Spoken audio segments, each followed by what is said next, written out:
qui est très intéressant dans votre démarche, c'est que ce matin, on a l'impression d'être au séminaire de rentrée d'Atos dans un an et que vous essayez de tous nous remotiver pour aller de l'avant. C'est ça votre démarche, vous voulez parler aux salariés, aux RH et leur faire comprendre que vous avez un projet. Vous ne parlez pas au conseil de surveillance, vous ne parlez pas aux dirigeants, vous parlez aux salariés là. On veut parler à tout le monde parce que ce projet va dans l'intérêt de tout le monde. Il donne le cash suffisant à Atos pour traiter de sa partie historique qui a besoin d'être transformée, accompagnée. Dont vous ne voulez pas la partie historique. Tout ça, ça coûte de l'argent. Vous n'en voulez pas parce que vous n'y croyez pas, cette partie historique d'Atos ? Je pense qu'elle demande du temps, beaucoup de moyens financiers et humains. Et que notre projet, c'est de nous concentrer sur ce qu'on sait faire. Ouais.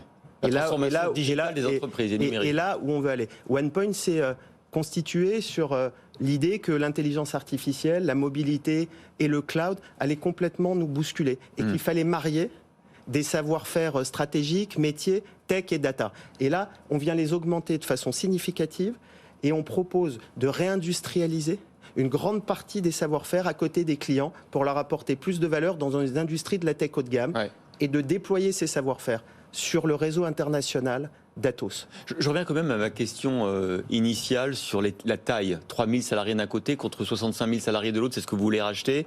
David Layani contre Goliath, ou la grenouille qui veut se faire plus grosse que le bœuf.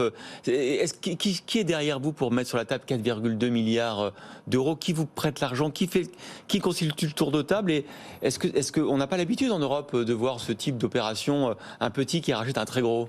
Vous me posez deux questions, Christophe Jacubizine. Je voudrais vous dire que ça ne marche plus comme ça. Ah. Il ne vous a pas échappé que depuis 20 ans, nos économies ont été bouleversées. Si vous regardez ce que représente le CAC 40 aux États-Unis, il est structuré autour de sociétés qui ont une moyenne d'âge de 20 ans. Ouais. Avant le Covid, vous connaissiez à peine Zoom, une entreprise qui vaut 100 milliards aujourd'hui. Doctolib qui s'est imposé dans la santé. Vous auriez pu comparer il y a 10 ans Tesla et Renault. Bon. Aujourd'hui, il y a un enjeu de rapidité. Il y a une nouvelle génération d'entreprises, d'entrepreneurs et de dirigeants qui doit aller vite.